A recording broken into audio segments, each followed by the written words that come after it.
Hello, and thank you for tuning into this week's Mayor's Update. As always, we have a lot of important information to share with you here this week, so please feel free to share this video with your friends, family, relatives, and anyone else you think might find this information helpful over the course of the coming week.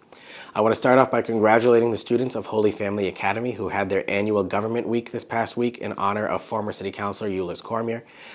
This program is very unique to Holy Family Academy, began with the old Holy Rosary days, in which students, instead of running for your typical student government positions of class president, class vice president, they run for mayor, city council, state senator, state representative, and then spend some time with the people who hold those offices during regular daily life and basically spend an hour and a half shadowing what the work is in that office. Now, not only are students elected to those positions, but the remaining students who either did not win their elections or did not participate in the elections are then assigned to positions as the city treasurer, the city clerk, the city auditor, and all of those positions as well. So then they got everyone in the 7th and 8th grade at Holy Family Academy, old habits die hard, got to spend an hour and a half with the people who held those positions in the real life daily operations of Gardner City Hall. So congratulations to those students for what they were able to learn this past week.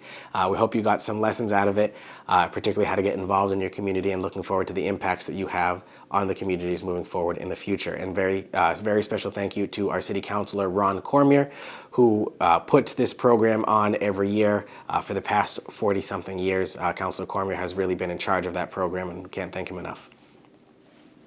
I also want to say a thank you to the veterinary technician students of Mount Wachusett Community College.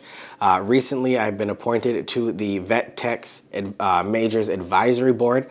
I was a history major that went to law school, so I really had no thoughts about this one, but when I was asked to see if I could help see how the veterinary technician program could help outreach into the community in different ways, I said yes to that program. So I had my first time shadowing their classes and their labs this past week, and looking forward to seeing how the vet tech major at Mount Wachusett Community College is going to be able to grow and really help make an impact in the community. So thank you very much to Tara, the dean over there, and to all the students who were involved in that lab that I got to participate in.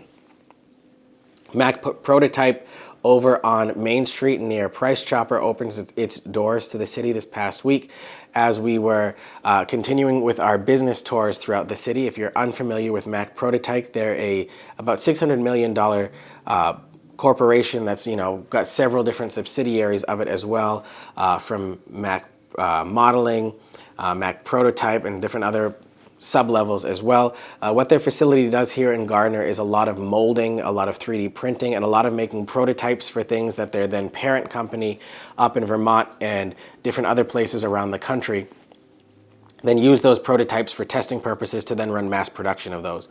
That's everything from cushions to ventilators to different carabiner clips. There's a lot that gets done just around the corner over at Mac Prototype. So if you are unfamiliar with that business, take a second to look them up. It's really exciting to see how much we have going on right here in our backyard here in the Chair City. Nomination papers for the upcoming city election on November 7th have been released by the city clerk's office. This year, the positions of mayor, city council, and 3 of the 6 spots on the school committee are all up for election. Nomination papers require that 50 certified signatures of registered voters be submitted to the city clerk's office by August 15th in order for your name to appear on the ballot for this year's 2023 municipal election cycle. So if you are interested in running for something this year in the election, you can stop by the city clerk's office, pick up your nomination papers, sign the book, and move forward from there.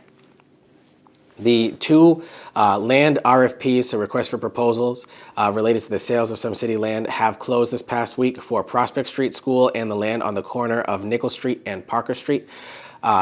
Prospect Street had an interesting situation. We've talked a little bit in the past about how the RFP process has several different levels of scrutiny with it. The highest bidder came in at about $300,000. However, that bidder came in saying that they were not able to close on the property until 5 years' time from now, so they wanted a 5-year extension on the purchase and sale agreement, and would be requiring a $1.5 million tax break from the city in their real estate taxes. Well, that's just not something the city was able to financially handle, so then we would move on to the second highest bidder.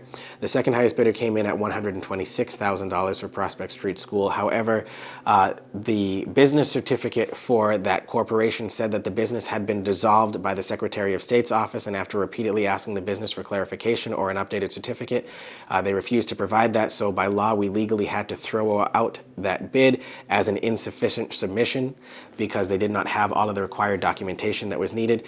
So Molina Properties was the overall winner of the Prospect Street School building at $105,000.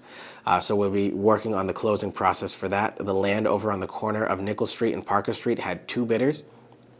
The low bid, Vibe Exchange, came in at $1 for a plan to build a smoking lounge and nightclub.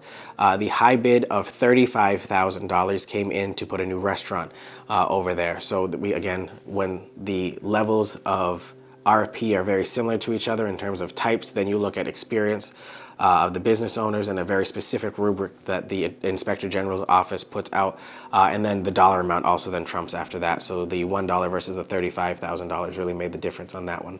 So looking forward to seeing both of those properties returned back to the tax rolls. The owners of Long Long Noodle in Baldwinville were the ones who were the winners of that Nickel Street and Parker Street location. The Mount Wachusett Community College Automotive Technology Program is having their open house this coming weekend on Saturday from 9 a.m. to 12 p.m.